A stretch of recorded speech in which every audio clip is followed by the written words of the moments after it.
দেখা যাবে যে I should do the work, আমার কাজটি করা উচিত।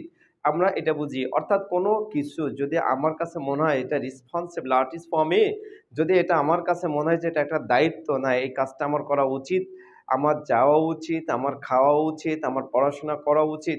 অর্থাৎ যে বিষয়গুলো আমার কাছে মোরালিটি মনে হয় সে বিষয়গুলোকে আমরা কিন্তু শুড ব্যবহার করতে পারি। ওকে?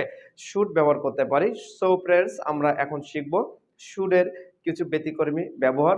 সো এখন আমরা যেটা বলতে চাচ্ছি যে যারা এখনো পর্যন্ত এই রমান্স মেথড চ্যানেলটিকে সাবস্ক্রাইব করেননি, এখনই চ্যানেলটিকে সাবস্ক্রাইব করুন। কারণ এই রমান্স মেথড সবসময় নিত্য নতুন ভিডিও আপডেট দিয়ে থাকেন এবং পাশে থাকা বেল আইকনটি ক্লিক করুন যাতে করে আমাদের নেক্সট ভিডিও আপনাদের নোটিফিকেশন যেতে পারে।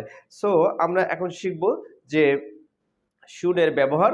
সো শুড এর ব্যবহার আমরা ইতিমধ্যেই জেনে নিয়েছি যে শুড এর ব্যবহার কি।